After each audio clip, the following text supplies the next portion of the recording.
It's now time to go to Tom at the Resource Center. And Tom, we can't wait to hear the latest advice out of Bruce.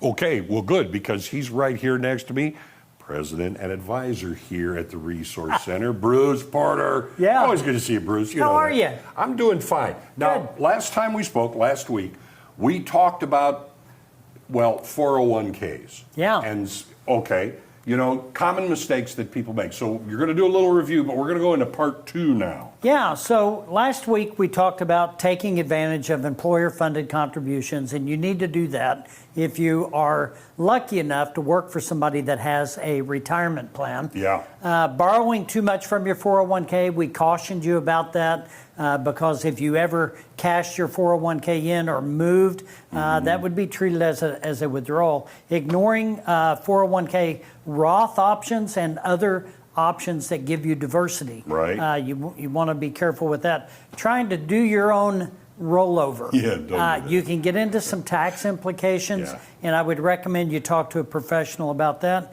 And then rushing the process, getting in a hurry to make decisions about your 401k retirement plan. This was part 1. Now we're in part 2. Part 2, here's number 6, and Okay. these aren't in any particular order.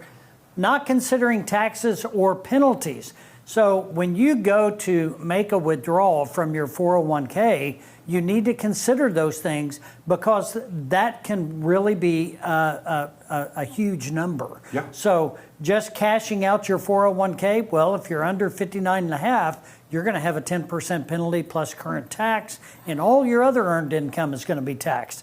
Making an early withdrawal, that can be subject to that penalty as well. Right. And there are rules and regs about that. And that's too. right. Yeah. And if you're just leaving your employer and going to work somewhere else, you don't have to take your money out because it's all taxable, Right. unless it's in a Roth.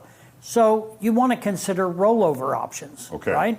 Now, number 7, not knowing if you're vested or not. Now, employers, they give you free money. That's one of the big advantages of a 401k, Right. is they're going to have conditions that you have to meet to get their matching contributions. You might have to work there a year. You might have to work there 5 years.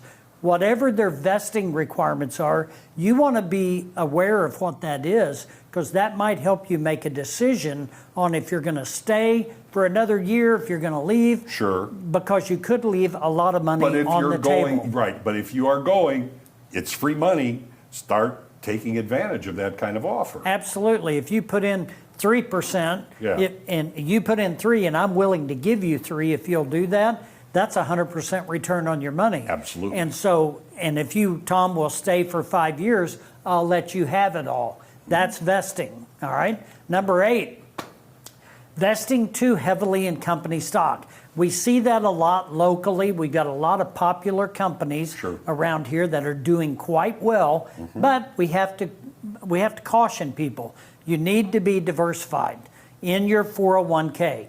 Don't be a victim. Don't be a passive investor. Stay in tune with how your 401k is allocated and what portions you have where. Now, a rule of thumb's 20% in your own company stock. But I get it. If the company stock's going through the roof, you have a tendency to be heavy there. tempting. And it's tempting, and people do it, Yeah. and that's fine. But you've also got to be smart enough to know when to pull back and take One your of game. the oldest maxims out there is don't put all your eggs in one basket. That's exactly right. What do we got next? Number 9, checking your balance every day. Don't do that. All you're going to do is lose sleep. You're going to be as bald as I'm getting, and gray-headed and wrinkled and stressed out. It's going to create a lot of problems. Yeah. You need to consider your 401k is a long-term retirement planning strategy. So you have to have a game plan. Through thick or thin, you got to stick to that plan. You don't want to be adjusting and changing Let it ride all of a that. little, yeah. And then last but not least, not considering your retirement strategy. Your 401k, it's just one piece of your retirement plan. We've got Social Security, we've got other things that we're going to also have. You know, it all boils down to that. Chat with a financial advisor. How do they find you? QR code right there. Yep, 882-1800, or right. scan the QR code. We do our monthly workshops with Will Worsham. Come to one of those, get acquainted. Those are free workshops, all things estate planning and And financial sometimes stuff. they even have cookies. Bruce, Absolutely. Good to see you. See you next week. Back to you. Thank you, Tom.